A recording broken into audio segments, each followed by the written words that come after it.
మీరు ఇంజనీరింగ్ చేశారా? జాబ్స్ కోసం సెర్చ్ చేస్తున్నారా? 3600 మందికి పైగా స్టూడెంట్స్ కి జాబ్స్ వచ్చేలా చేసిన code Gyan 100 days software course లో జాయిన్ అవ్వండి. మీ కెరియర్ ని బిల్డ్ చేసుకోండి.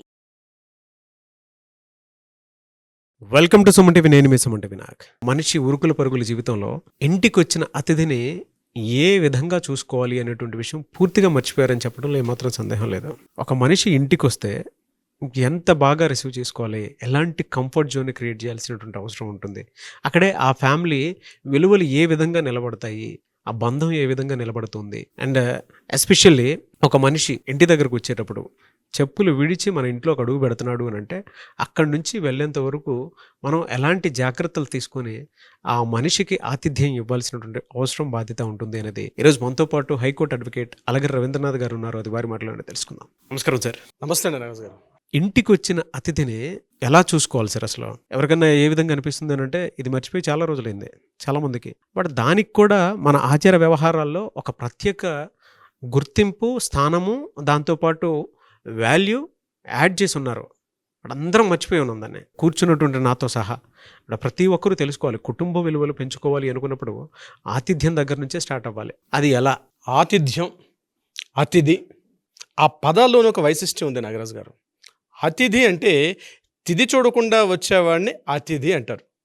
పూర్వకాలంలో ఎక్కడికైనా వెళ్ళాలి అంటే ముఖ్యంగా పంచాంగంలో ప్రయాణ ఆనందాది యోగాలను ఒక చాప్టర్ ఉంటుంది. అంటే ఎవరైనా ఇంటికి వెళ్ళేటప్పుడు టైం చూసుకుంటూ వెళ్తారు. ఇది పాడ్యమా, విధియా, తదియా, అలా చూసుకుంటూ వెళ్తారు. అక్కడ అతిథి అనే పేరు ఎందుకు వచ్చిందంటే తిథిని చూడకుండా వచ్చాడు కాబట్టి అతన్ని అతిథి అంటారు. అంటే ఏ అవసరం కోసం వచ్చాడు, ఏ సందర్భం కోసం వచ్చారు, మనకు ఉపయోగపడతాడా లేదని ఆలోచించే ఈనాటి మానవులకి బహుశా దీని గురించి అంత విలువ తెలియకపోవచ్చు. కానీ కాస్త మన నాన్నగారి తరానికి, మామగారి తరానికి, తాతయ్య గారి తరానికి వెళ్తే చాలా పట్టింపులు ఉండేవి నాగరాజు గారు. మాతృదేవోభవ, పితృదేవోభవ, ఆచార్య దేవోభవ, అతిథి దేవోభవ అన్న పదాన్ని మనం తైత్రీయోపనిషత్తులో శిక్షావల్లి అనే చాప్టర్లో 1వ అధ్యాయంలో క్లియర్గా ప్రస్ఫుటంగా మెన్షన్ చేయడం జరిగింది. అంటే మాతృస్థానాన్ని అతిథికి ఇవ్వడం జరిగింది, పితృస్థానాన్ని ఆ పక్కనున్న అతిథికి ఇవ్వడం జరిగింది. అదేవిధంగా దేవతా స్థానాన్ని అతిథికి ఇస్తూ ఆ యొక్క ప్రాముఖ్యత అనేక సందర్భాల్లో కూడా వివరిస్తూ వెళ్ళారు. అది ఒక ఉపనిషత్తు, తైత్రీయోపనిషత్తు అని ఉపనిషత్తులో ఫస్ట్ చాప్టర్లో ఇప్పుడు నేను చెప్పినటువంటి ఈ డీటెయిల్స్ ఉంటాయి. అంటే అతిథిని ఎంతగా మనకు చూపించుకున్నాం. ఇప్పుడు కాస్త మన సినిమాల విషయానికి కాస్త వెళ్ళగలిగితే శ్రీ మంజునాథ్ అని ఒక సినిమా ఉంటుంది. అందులో ఒక సన్నివేశం ఉంటుంది. అందులో ధర్మస్థల క్షేత్రంలో ఉన్నటువంటి శ్రీ మంజునాథ క్షేత్రాన్ని నిర్మించినటువంటి అక్కడ ఎవరైతే ఆ మంజునాథుడు ఉంటాడో, అంటే ఆ పాత్ర వేసినటువంటి అర్జున పాత్రధారి శివుడు ఒక సందర్భంలో వస్తాడు. ఇతడు చాలా మారాడు, దాన ధర్మాలు చేస్తున్నాడు, అనేక రకాల ఉపయోగకరమైన పనులు చేస్తున్నప్పటికీ కూడా ఇతనిలో ఇంకా అహంకారం, అంటే అతిథిని తీసుకోవడంలో ఈయన కాస్త కొన్ని నియమాలు పాటించట్లేదు అని చెప్పి శివుడు ఒక టెస్ట్ని పెడతాడు. అందులో ఒక డైలాగ్ కూడా ఉంటుంది, అతను రాసిన జేకే బారావు గారు రాసిన డైలాగ్లో, బెజ్జంలో దారం వెళ్ళాలంటే ఆ బెజ్జంలో మల్లె ఉండకూడదు, ఆ మల్లెన్ని నేను క్లియర్ చేస్తానని చెప్పి శివుడు సాక్షాత్తు ఒక బ్రాహ్మణుడి వేషం, అంటే ఒక సన్యాసి, ఒక సన్యాసి కూడా వేషం, అంటే అది కూడా శ్మశానంలో తిరిగే ఒక సాధుపం కూడా వేషం వేసుకొని అక్కడ వేషానికి వెళ్ళినప్పుడు అక్కడ అతిథి తింటే కానీ భోజనం చేయనట్టు ఒక నియమం ఉంటుంది. చాలామంది తెలిసే ఉంటుంది, బస్ నేను చెప్తున్నాడు రిమైండ్ అవుతుంటుంది. అందులో వెళ్ళే సందర్భంలో ఏం చేస్తాడంటే ఆయన మకిలిగా ఉన్నాడని, అందంగా లేడని, నువ్వు క్లీన్ చేసుకొని రా అని చెప్పి కొన్ని నియమాలు పెడతాడు. ఆ నియమాలు పెట్టేటప్పుడు అక్కడ శివుడు అంటాడు అంతా మట్టే కదా అని ఒక డైలాగ్ ఉంటుంది. అందులో ఆ పాత్ర రచించండి, కాస్త మరొకసారి వేసి చూడండి, అర్థమవుతుంది. అంటే అతిథిని ఎలా చూసుకోవాలి, లోపలికి వస్తాడు, తర్వాత సంఘటన తెలుస్తుంది. ఆయన కాస్త చీత్కారంగా చూస్తాడు, వెగటగా చూస్తాడు. ఆయన అవతారాన్ని చూస్తే పట్టించుకోకుండా సరే పెట్టాను తిను, నేను పెడుతున్నానన్న అహంకార భావంతో ఎప్పుడైతే ఆ మంజునాథుడు ఆ పాత్రలో పెట్టేటప్పుడు శివుడు అతని యొక్క అహంకారం తొలగించడం కోసం ఆయన పాదముద్ర వేసి వెళ్ళిపోతాడు. ఆ తర్వాత ఆయన భార్య కనిపిస్తాడు. అక్కడ శ్రీ మంజునాథుడి భార్య, ఆ పాత్ర సౌందర్య కనిపిస్తాడు. నువ్వు మాట్లాడొద్దు, నువ్వు మౌనవ్రతం ఉన్నా కదా, నువ్వు మాట్లాడొద్దు అనే ఒక నోటి మీద వేలేసుకుంటూ చెప్తాడు, హెచ్చరిస్తాడు. ఆమె చెప్పలేకపోతుంది, తన భర్త చేస్తున్నటువంటి ఆ అతిథి అనే పేరుతో అతను చేస్తున్న అవమానాన్ని తట్టుకోలేక అక్కడ భార్య క్యాటర్ని చెప్తున్నప్పుడు కూడా భర్త అర్థం చేసుకోడు. తరువాత ఎప్పుడైతే వెళ్ళిపోతాడో, బయటికి వెళ్ళిపోయింది శివుడు బయటికి వెళ్ళిపోతాడో, అయ్యో ఇంటికి వచ్చిన అతిథి సాక్షాత్ దేవుడు వచ్చినప్పుడు కూడా నా అహంకారం అన్నటువంటి ఈ కంచుకోట లాంటి అహంకారం దీంతో నేను గుర్తుపట్టలేకపోయినటువంటి భావనతోటి ఆ పాత్ర మనకు అలా అలా వర్ణిస్తూ ఉంటుంది. అంటే అతిథి భగవంతుడు ఏదో ఒక రూపంలో వస్తాడు. ఒక పక్షి రూపంలో రావచ్చు, ఒక సేవకుడి రూపంలో రావచ్చు, ఒక మనిషి రూపంలో రావచ్చు. ఏదో ఒక రూపంలో మనకి మేలు చేయాలి అని చెప్పి సాక్షాత్తు పరమాత్మ ఒక అతిథిగా మన ఇంటికి రావచ్చు, మన ఆఫీస్కి రావచ్చు. అంటే ఒక అతిథి అంటే ఏంటండి? భోజనానికి వస్తే అతిథి అంటే కాదండి. మనం పనిచేస్తున్న మన ఆఫీసులో ఎవరో ఒక వ్యక్తి వస్తాడు, ఏదో మన సహాయం కోసం వచ్చి ఉంటాడు. మనం ఏదో బిజీగా ఉంటాం, మనం కేర్లెస్గా మాట్లాడొద్దు. అతను ఏదో ఫోన్ చేస్తుంటాడు, ఏదో విషయం తెలుసుకుందామని ఫోన్ చేస్తాడు. మీరు బిహేవ్ చేసే పద్ధతి, ఎవరో అపరిచితుడు రావచ్చు, ఏదో ఫోన్ చేసి పెద్ద మేనేజర్ గారితో మాట్లాడని చెప్పి వస్తాడు. మీరు బిహేవ్ చేసే పద్ధతి, కొన్ని విషయాలు తెలుసుకోవాలి. ప్రతి ఒక్కరికి ఈనాటి యువత తెలుసుకోవాల్సిన విషయం ఉంది. ఇక ఇంటి విషయానికి వస్తే, కుటుంబ విషయానికి వస్తే, భార్య యొక్క తండ్రి అంటే తన స్వయాన తన కాలు కడిగి కన్యాదానం చేసినటువంటి మామగారు స్వయాన ఇంటికి వస్తే ఎలాంటి బిహేవ్ చేస్తారంటే, ఈరోజు ఆ మామ వస్తున్నారంటే ఆయన్ని పట్టించుకోకుండా, కాలు కడిగి కన్యాదానం చేశాడు కదా, కానీ అంటే నీ భార్య యొక్క తండ్రి వస్తే అంత అంత ఏదో దీనిగా, అంటే ఏదో నీ ఆస్తి తీసుకెళ్ళిపోయినట్టుగా ఎలా బిహేవ్ చేయాలో తెలియదు. నేను కొన్ని రూల్స్ చెప్తాను నాగరాజు గారు. మామగారు ఇంటికి వస్తే ఎలా ఉండాలి, శాస్త్రం చెప్తున్న వాక్యాలు నేను చెప్తున్నాను. శాస్త్రం చెప్తుంది అల్లుడింట్లో ఎప్పుడు కూడా భోజనం చేయకూడదని మామగారికి అత్తగారికి ఒక నియమం ఉంది, కొన్ని వెనక్కి వెళ్ళినట్టయితే. కానీ మామగారి ఇంటికి వస్తే తన దేవతాభావంతో చూడాలి. ఒక సాక్షాత్తు ఒక అమ్మాయిని నా యొక్క జీవితాన్ని డెవలప్ చేయడం కోసం అని చెప్పి, నా యొక్క వంశం పురోగమించాలని చెప్పి ఒక అమ్మాయిని నా ఇంటికి ఇచ్చాడు. అంటే సాక్షాత్తు శ్రీమన్నారాయణుడే, ఆ శ్రీమన్నారాయణ వచ్చుడుగా భావించాలి. ఇంటికి పిలిచే వ్యక్తికి ఆతిథ్యం. అతను ఏదో ఫోన్ చేశారు, పెద్ద ఆయన వయసు రీచ్ ఒక 50 ఏళ్ళు 60 ఏళ్ళు ఉంటాయి. ఫోన్ చేసిన ట్రైన్ దిగుతున్నానని చెప్పినప్పుడు స్టేషన్ దగ్గరికి వెళ్ళండి, రిసీవ్ చేసుకోండి. స్టేషన్కి అయితే స్టేషను, ఎయిర్పోర్ట్ అయితే ఎయిర్పోర్టు. మీ పని కూడా పక్కన పెట్టి రిసీవ్ చేసుకోండి. మీ ఇంటి గుమ్మానికి రావడం కాదైనా, ఆయన ఎక్కడి దాకా వచ్చారో వెళ్ళండి. ఇది మా సంస్కారం. చిన్నప్పుడు మా పెద్దలు నేర్పించింది అదే. తిన్నగా ఎక్కడికి వెళ్ళడం, వెళ్ళి ఆయన చేతిలో లగేజ్ ఉంటుంది, లగేజ్ బ్యాగ్స్ మీరు తీసుకోండి. పెద్ద ఆయన లగేజ్ తీసుకుని నడవలేకపోతారు, కాలు తడబడచ్చు, డయాబెటికో బీపీ ఇతరత్ర వ్యాధుల ద్వారా ఆయన ఆయాసం ఉంటాడు. వెంటనే తీసుకెళ్ళి పక్క షాపుకి తీసుకెళ్ళి ఒక కూల్ డ్రింకో లేకపోతే టీనో కాఫీని ఇప్పించి ఆయనకి కాస్త ఉపశమనం అయినాక ఎర్లీ మార్నింగ్ వచ్చినట్లయితే తీసుకుని ఇంటికి తీసుకెళ్ళండి.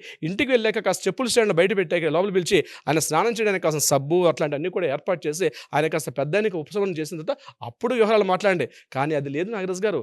వెంటనే పిలిచే ఆస్తి గురించి మాట్లాడడం, అంతస్తుల గురించి మాట్లాడడం, డబ్బుల గురించి మాట్లాడడం, ధనం గురించి మాట్లాడడం, బంగారం గురించి మాట్లాడడం, ఇది కాదండి. ఈ యొక్క సంస్కారం అన్నది ఈరోజు ప్రతి ఒక్కరూ తెలుసుకోవాల్సిన బాధ్యత నాగరాజు గారు. ఇంటికి వచ్చిన మామగారిని ఎలా చూడాలి, మన ఇంటికి వచ్చే బావమరితో ఎలా బిహేవ్ చేయాలి, అతను సాక్షాత్తు నీ సోదర సమానుడితో భావించాలి. నీ అన్నదమ్ముడు వస్తే ఎట్లా బిహేవ్ చేస్తావో, సాక్షాత్తు నీ భార్య అతని యొక్క బ్రదరు, సో అతనితో నీకు సోదర భావంతో మెలగాల్సిన బాధ్యత ఉంటుంది. ఒక సోదరుడితో ఎలా ఉంటావు, కాస్త ఏజ్ లిమిట్ కూడా చిన్నగా ఉండొచ్చు, పెద్ద ఉండొచ్చు. ఒక సోదరుడితో నువ్వు ఎంత బిహేవ్ చేస్తావో అంత సారూప్యతతో వీలైతే సహాయం చేయడానికి ప్రయత్నించు. వీలైతే ఒకరోజు ఆఫీస్ సెలవు పెట్టు. నీ కుటుంబ సభ్యులు, నీ భార్య యొక్క కుటుంబ సభ్యులు నీ ఇంటికి వస్తున్నారంటే పెద్దవాళ్ళకి కాస్త కాల నమస్కారం చేసుకోండి. ఎప్పుడైతే బాడీ వంగుతుందో నీ సంస్కారం అప్పుడే పెరుగుతుంది నాగరాజు గారు. బాడీ వంగకుండా నేను నిఠారుగా నిలబెడతాను. పెద్దవాళ్ళ దగ్గర ఒక 70 ఏళ్ళ ముసలివాడు కావచ్చు, ఈ పెద్దవాళ్ళు కావచ్చు, నీ బాడీ వంగితేనే సంస్కారం పెరుగుతుంది. నీ దగ్గర ఉన్న నీ పిల్లలు ఈ సంస్కారాన్ని చూసి రాబోయే తరాలకి పెంచుతారు. ఈ సంస్కారం ఇలా ఉండాలి, నమస్కారం పెట్టాలి, సంస్కారం పెరుగుతుంది. వంగు వాళ్ళ కాళ్ళకి ఏమవుతుంది, సాక్షాత్తు దైవ సమానులు. వాళ్ళు ఒక ఏజ్ని దాటారు, కష్టాలు సుఖాలు అన్నీ అనుభవించారు. ఒక గురుతర బాధ్యత వాళ్ళకు ఉంటుంది. నీ యొక్క ఒబిడియన్స్, నీకు ఏమైనా ఇవ్వాలి అని వాళ్ళకి, నీ ఒబిడియన్స్ ద్వారా వాళ్ళకి ఏదైనా ఇవ్వాలి. అయ్యో నాకు అల్లుడికి ఇది ఇస్తే బాగుంటుందేమో, నా కూతుర్ని ఇంత సవ్యంగా చూసుకున్నాడు కాబట్టి నా అల్లుడికి ఇది ఇచ్చి నేను అతన్ని మంచి చేసుకుంటానని ఒక భావన నీ మామగారిలో కలిగే బాధ్యతను కలిగించాలి. ఇది కేవలం భర్తలకు మాత్రమే కాదు నాగరాజు గారు, భార్యలకు కూడా చెప్తున్నా. భర్త యొక్క ఫాదర్ వచ్చారు ఇంటికి వచ్చినప్పుడు, ఇది నేను ఏదైతే భర్తకి చెప్పానో, ఏదైతే ఇప్పుడు మగవాళ్ళకి చెప్పానో భర్తకు, ఇదే సారూప్యత ఆ అమ్మాయి కూడా వర్తిస్తుంది. సరే అమ్మాయి కాబట్టి రైల్వే స్టేషన్కో ఎయిర్పోర్టుకో బస్ స్టాండ్కి వెళ్ళి రిసీవ్ చేసుకోలేకపోవచ్చు, కానీ రిసీవ్ చేసుకునే విధంగా ప్రయత్నం చేయించాలి, పురికొల్పాలి భర్తకి. మీరు వెళ్ళి తీసుకురండి, మీ నాన్నగారు వస్తున్నారు, మీ నాన్నగారు ఎంత ఇంపార్టెంటో మీ భర్త యొక్క నాన్నగారు కూడా అంతే ఇంపార్టెంట్. ఆయన్ని పంపించండి ఎయిర్పోర్ట్కి. ఆఫీస్లో ఉంటే రోజు లీవ్ పెట్టి ఆయన దగ్గరికి వెళ్ళండి, ఆయన వెళ్ళి మీరు తీసుకురండి అని చెప్పి ఇంటికి వచ్చిన తర్వాత ఇప్పుడు నేనైతే ఏమైతే చెప్పాను అవే రకాలైన పనులు కూడా మీరు మీ హస్బెండ్ యొక్క ఫాదర్కి చేయాల్సిన పనులు ఉంటాయి. ఆయన మార్నింగ్ లేచినప్పటి నుంచి సాయంత్రం వరకు, నైట్ పడుకునేటంత వరకు కాస్తంత స్పెండ్ చేయండి, ఆప్యాయంగా మాట్లాడండి, ఊరి విషయాలు తెలుసుకోండి, కాస్త కాలక్షేపంతో మాట్లాడండి, ఊరి సంగతులు, బంధువులు, కుటుంబం సంగతులు తెలుసుకోండి. ఎందుకంటే మీరు ఆ కుటుంబాన్ని పెంచి పోషిస్తారంటే ఆ కుటుంబాన్ని బాధ్యత, ఒక బరువును మోస్తున్నారు.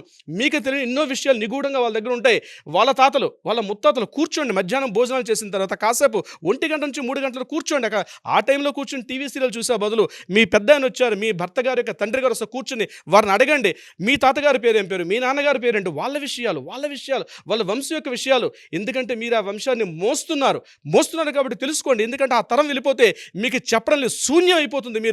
మీరు ఒక అనామకులుగా, అంటే ఒక గాలికి ఎగిరే ఎండుటాకుల్లో మీరు పెరుగుతారు తప్పించి మీకంటూ ఒక వంశం ఉంటుంది, ఒక వంశ వృక్షం ఉంటుంది. తెలుసుకునే ప్రయత్నం చేయండి. మీ అత్తగారిని పిలవండి, ఆవిడ యొక్క పాద పూజ చెయ్యండి, తప్పు లేదు. మీరు ఈరోజు ఇంత సౌఖ్యంగా ఉన్నారు మీ భర్త ద్వారా అంటే సాక్షాత్ ఆ తల్లి పెట్టిన భిక్ష కాబట్టి ఆ తల్లికి సాక్షాత్ దైవ స్వరూపులు. ఆమె దగ్గర కూర్చుని మాట్లాడే ప్రయత్నం చేయండి. మాట్లాడితే ఏం కొంపలు మునిపోయింది ఏంటండి, ఆస్తులు ఇచ్చేది కాదు, అంతస్తు ఇచ్చేది కాదు.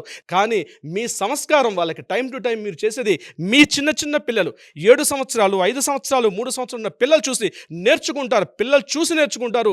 మీ ప్రయత్నం ఎలా ఉంటుందో మీరు చేసే పనులని కూడా వాళ్ళు చూసి నేర్చుకుంటారు. వాళ్ళు ముందు తరానికి తీసుకెళ్ళి అందజేస్తారు. నాగరాజు గారు, అతిథి దేవోభవ అంటే ఎవరో అనామకుడు రావడం కాదండి, మీ ఇంటి బంధువులు, మీ రక్త సంబంధికులతో మీరు ఎలా ఉంటారో తెలియదేమో కానీ మీ భార్యకు భర్త, మీ కుటుంబం అనుబంధం ఎలా ఉంటుందో వాళ్ళని ఇప్పుడు నేను చేసినట్టుగా చేయగలిగితే మాత్రం ఆ కుటుంబం హ్యాపీగా పండంటి కాపురం. ఆ ఇల్లు చూస్తే అబ్బాయి ఇంత నందనవనంగా ఉంటుందా, నందనవనం ఎక్కడో లేదండి, స్వర్గం ఎక్కడో లేదు, ఇల్లే స్వర్గం. మీరు చేసే అతిథి కార్యక్రమాల వల్ల ఆ ఇంటిని నందనవనంగా చేసుకోవచ్చు. ఇది కేవలం భార్య బాధ్యత కాబట్టి ఆమె చేయాలని భర్త యొక్క బాధ్యత అని చెప్పి భార్య ఒకరి మీద ఒకరు నిందారోపణ చేసుకోవడం కాదు. ఇద్దరు కలిసి పనిచేసినప్పుడే ఆ కుటుంబం బాగుంటుంది. ఆ కుటుంబం బాగుంటే ఆ ఊరు బాగుంటుంది. ఆ ఊరు బాగుంటే మొత్తం ఆ యొక్క ఏరియా బాగుంటుంది. తద్వారా దేశం మొత్తం కూడా వసుదైక కుటుంబం అనిపించుకుంటుంది. నాగరాజు గారు, శాస్త్రహితం ఒకటి ఉంది, శాస్త్ర వాక్యం కూడా ఒకటి ఉంది. ఎవరైతే తన కోసం తన వండుకొని తను సింగిల్గా కూర్చొని ఆ యొక్క భోజనాన్ని చేస్తే ఇది రాక్షస భోజనం అంటారని శాస్త్రవాక్యం ఉంది. పెద్దవాళ్ళని అడిగితే చెప్తారు వాళ్ళు. మీరు చేసే భోజనం మీతో పక్కన కూడా కూర్చొని చేయమంటారు. ఒక పద్ధతి ఉంది భోజనం చేసే విధానం ఎలా ఉంటుందని. ప్రతి ఒక్కరికి కూడా ఒక అనుభవం ఉంటుంది. ప్రతి ఇంట్లో కూడా ప్రతి వ్యక్తికి, అమ్మాయి కావచ్చు అబ్బాయి కావచ్చు, తన తల్లి యొక్క భోజనం అంటే తన తల్లి చేసే వంట మీద ఒక మక్కువ ఉంటుంది, ప్రేమ ఉంటుంది. ప్రతి ఇంట్లో మగవాడిని చూడండి, మీరు ఎన్ని వంటలు, ఒక మహిళకి నేను చెప్తున్నాను, మహిళ ఎన్ని వంటలు ఉండి పెట్టినా ఏదడగని మీ ఆవిడ చెయ్యి బాగుంటుంది, వంట బాగుంటుందంటే లేదు మా అమ్మ వండినట్టుగా నీ వంట లేదు అని ప్రతి వారు కూడా మాట్లాడతారు. ఇది అవునన్నా కాదనుకున్న నిజం. అంటే ప్రతి వ్యక్తి కూడా చిన్నప్పటి నుంచి ఒక ప్రేమ, ఆప్యాయత, అనురాగం ఆ యొక్క గోరుముద్దల్లో ఆ పెట్టేటప్పుడు దీనిలో అమృతం ఉంటుందట నాగరాజు గారు. అమృతంతో చిన్నప్పుడు తల్లి అందించిన గోరుముద్దలు తిని పెరిగిన పెద్దవారు. అదే ఆదరణ, అదే ఆప్యాయత ఇంటికి వచ్చినట్టు అతిథి కూడా. అంటే ఎలా చేయాలి, ఎలా భోజనం పెట్టాలి కూడా ఒక శాస్త్రహితం నేను చెప్తున్నాను అండి. భోజనం చేసేటప్పుడు నేను చెప్పినట్టుగా ఇంటికి పెద్దవారు వచ్చి ఉండొచ్చు, పెద్దవారు వచ్చినా లేదా మీ సమవయస్కులు వచ్చినా కూర్చుని పెట్టేటప్పుడు వారి పక్కన కూర్చోండి. ముందుగా ప్లేటో లేకపోతే విస్తరాకో లేకపోతే ఒక అరటాకు వేస్తారు. వేసేటప్పుడు కూడా నేను ఎందుకు అరటాకు వేస్తారు, ఎందుకు విస్తరాకు వేస్తారు, ఎందుకు పల్లెలు పెట్టరు పూర్వకాలం అంటే ఒక సామెత కూడా ఉంది. అయిన వాళ్ళ ఆకుల్లో కాని వారికి కంచాలని చెప్పి ఒక సామెత కూడా ఇలానే పుట్టింది. అంటే ఆకులు వేసి పెట్టడం అనేది ఒక సంప్రదాయం, విస్తరాకు వేసి పెట్టడం ఒక సంప్రదాయం. ఇక్కడ చాలామందికి తెలియని ఒక చిన్న నిగూఢ రహస్యాన్ని కూడా మీకు చెప్తానండి. చాలామంది ఏం చేస్తారంటే కూర్చుంటారు, ప్రేమగా మాట్లాడి ఆ డైనింగ్ టేబుల్ మీద ఆ రైస్ బౌలు, ఒక సాంబార్ బౌలు, ఒక పప్పు, ఒక పచ్చడి ఉంటుంది, పెట్టుకొని తినేసి వెళ్ళిపో. అది కాదండి. పెట్టేటప్పుడు కూడా ఒక తల్లి ఎలా అయితే ఆప్యాయతగా అనురాగంగా ఎలా పెడుతుందో ఆ పల్లెల్లో తీసి పెట్టే విధానం. ఇక్కడ ఒక సూక్తిని కూడా మీకు చెప్తాను. సూక్తి కాదు, ఒక ఇంపార్టెంట్ పాయింట్. ఖాళీ ప్లేట్లో ఎప్పుడు కూడా అన్నం పెట్టకూడదు, గుర్తుపెట్టుకోండి. అంటే అన్నం పెట్టేటప్పుడు ముందుగా అక్కడ ఒక చట్నీయో లేకపోతే పప్పు, ఒక స్పూను పప్పు ఏదైనా వేసి అప్పుడు మాత్రమే అన్నం పెట్టాలి. ఇది శాస్త్రవాక్యం. ఎందుకు అలా అంటే కేవలం ఒక నిషిద్ధ కర్మలు అంటే సంతాపం అంటే తద్దినాలు చేస్తారు చూసారంటే, తద్దినాలు చేసేటప్పుడు మాత్రమే ముందు అన్నం పెడతారు, తర్వాత పచ్చడి కర్రీ ఇట్లాంటివి పెట్టుకుంటారు. ఏనాడు కూడా ఏ వ్యక్తి సింగిల్గా అయినా సరే ముఖ్యంగా ఈ ఇంటికి గెస్టులు వచ్చేటప్పుడు అతిథి వెళ్ళేటప్పుడు మాత్రం ఎట్టి పరిస్థితుల్లో కూడా డైరెక్ట్గా ప్లేట్ పెట్టి ప్లేట్లో అన్నం పెట్టకూడదు. ముందుగా ఒక చట్నీయో లేకపోతే కర్రీయో ఇతరత్ర ఏదైనా వేసి అప్పుడు మాత్రమే అన్నం పెట్టాలి. ఇది నియమం అండి. బహుశా ఈ అవకాశం దొరికింది మీతో నాకు చెప్పుకోవడానికి. అందుకనే ఆ పెట్టేటప్పుడు ప్రేమగా కూర్చుని ఒక ప్లేట్లో ఎలా అయితే పెడతారో, మీరు చిన్నప్పుడు మీ తల్లి మిమ్మల్ని ఎట్లయితే గోరు ముద్దలు పెట్టి మిమ్మల్ని తినిపించిందో ఆ ఆప్యాయత మీ ఇంటికి వచ్చిన మీ మామగారు పెద్దవారు కావచ్చు, మీరు నోట్లో గోరు ముద్దలు పెట్టలేకపోవచ్చు కాక, కానీ మీ మాటల్లో మీ పదాల్లో మీరు ఎంత నవ్వుకుంటూ మాట్లాడితే ఆ తినే భోజనం వంట పడుతుంది. వాళ్ళు కొన్ని బ్లెస్సింగ్స్ ఇస్తారు నాగరాజు గారు. వాళ్ళకి తెలియదండి బ్లెస్సింగ్స్ అంటే మనం సినిమాలో చూసినట్టుగా బ్లెస్సింగ్స్ని చేతులు పెట్టకపోవచ్చు. మనసు సంతృష్టి చెంది చాలండి. ఆ చుట్టూ చుట్టూ ఉన్న ఆరా ఒక పవిత్రమైన భావన ఉంటుంది. ఆ భావన ఇంట్లో వాళ్ళ ఆరా విడిచిపెట్టి వెళ్తారు. ఇంటి నుంచి ఏడ్చుకుంటూ బాధపడి బయటికి పంపించే ఆ ఇంటి ఇల్లాలు తన మామగారికి కానీ, లేకపోతే తన బావమరిదికో, తన అత్తగారినో బాధ పెట్టి పడే ఇల్లు, ఆ ఇల్లు ఎప్పటికి కూడా సాక్షాత్ ఒక శ్మశానంగా ఉంటుంది తప్పించి ఎప్పుడు కూడా స్వర్గతుల్యం అయితే కాదు. కానీ ఎప్పుడైతే ఆదరాభిమానాలతో ఆ ఇంటి ఇల్లాలు పెట్టగలుగుతుందో, ఇది కేవలం అమ్మాయిలకేనండి, అబ్బాయిలు కాదంటే, అవును అబ్బాయిలు కూడా పెట్టాలి అట్లాంటిదే. ఏం అమ్మాయిలు మీరు కలిసి వండుకున్నటువంటి రోజులు లేవా? మీరు కలిసి మీకోసం కావాల్సిన వంటలు, ఇక్కడ చాలామంది చెప్తారండి, మంచి వస్తువులు మనం తింటాము, చెడ్డ వస్తువులు వాళ్ళకి పెడతాం. దేవాలయానికి ఇచ్చేటప్పుడు ఏదైనా సీజన్ వచ్చిందంటే దేవాలయానికి ఏది చెడిపోయారంటే సౌకర్యం తీసుకెళ్ళి వాళ్ళకి ఇస్తారు. తను వాడే వస్తువులు మాత్రం కాస్త కాస్ట్లీ పెడతారు.